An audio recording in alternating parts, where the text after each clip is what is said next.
pinagdadaanan ngayon, that's really what you need, relief. Economic relief. Yes, sir. So dun talaga kami nakatutok. Yes, sir. Yes, sir. Yan, ang sarap-sarap nun sa buhay natin. Oh. Gusto mo na bang mag-Herman? Oh, sorry. Yung isa kasing sitwasyon ngayon na again, unprecedented. Nanalo yung unity with numbers na unprecedented. Ito yung first time na ganyang kalaki yung nakuhang boto. Tayo na nanonood Dito, sa pero at the same time, DCMN, ang bilis sa kanila. maghiwalay. Ang bilis mabiyak. No? Credit Napaka-historic, and napaka-unprecedented sa- ng victory, pero napaka-unprecedented din nung bilis na nag-away. Nung nangyayari yan, anong Yan. nararamdaman Yun. mo, Madjo? No? Dahil marami ng panahon o pagkakataon na naipaliwanag ni Presidente yung kanyang saloobin dito sa nangyari. No? Pero hindi pa natatanong sa iyo kung ano ba yung kwan mo nun? Naramdaman mo nung nangyayari yan? Ay, obviously nakakalungkot. Hindi lang dahil nagkahiwalay yung unity team, pero because of what came after that. And that's yung gulo sa politika. Totoo. Lagi ko naman sinasabi, kapag may gulo sa politika, nababawasan ka ng oras para magtrabaho. Yan. And nakikita naman talaga natin yun. And it's sad, and nalulungkot talaga ako. Pero Yung move on. we have to do what we have to do. And alam mo, marami talagang baka papagalitan ako. Yes. If I say this. Nakatingin sa'yo. Marami talagang, it was Sige, part sabihin of mo na me, lahat. kind of saw it coming.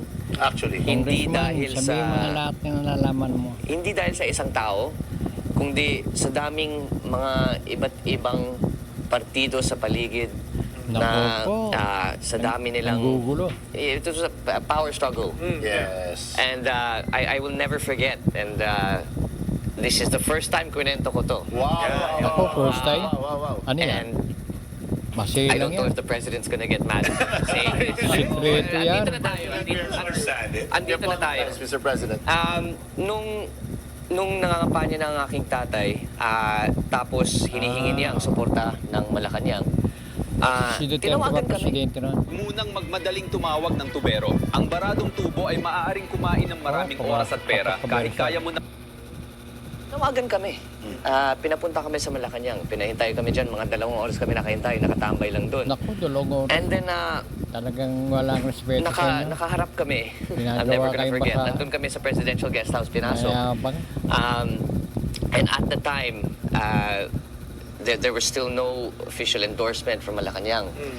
And Bumabanat pa nga yung Presidente. No? exactly. Feeling hari. And Feeling hari si so we were Digong. supposed to meet the president at the time, but instead hinarap kami sa 3 tao. Hindi ko na lang babanggitin kung sino.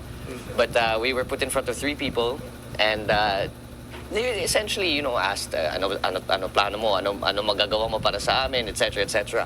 And then there was one person who's a sitting official now, hindi ko na lang sasabihin, but that's a clue. Humingi ng He's a pabor. sitting official now. Sinabi niya kay Pangulo na, sige, suportahan ka namin on the condition that kami yung mamimili ng ES, kami yung mamimili ng Speaker, kami mamimili ng Senate President, kami mamimili ng Secretary, basta marami silang hiningi. Marami silang hiningi. I can imagine Namang, saying, And then when we left the palace, DND.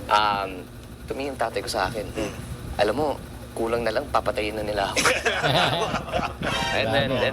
So that's, it's there was Kaya you were a lot at play. There was a lot at play, and there were many people who, I guess, were vying to take power away. I suppose. yes. So PRTV at DCMM, you just got your new supercut of the day. 1,000 new supercuts come out of that. I'm sorry, Mr. President. Very existential. Please don't get mad at me. Diba, Madjo? Very existential yung battle na yun. Diba? Very existential. Kaya mahalaga yung sinabi mo na from the start ay hindi naman talaga solid yung unity na ideological, no? Dahil may iba-ibang interest at play. I will let you take... Ikaw yung political analyst. Papabayaan na lang kita.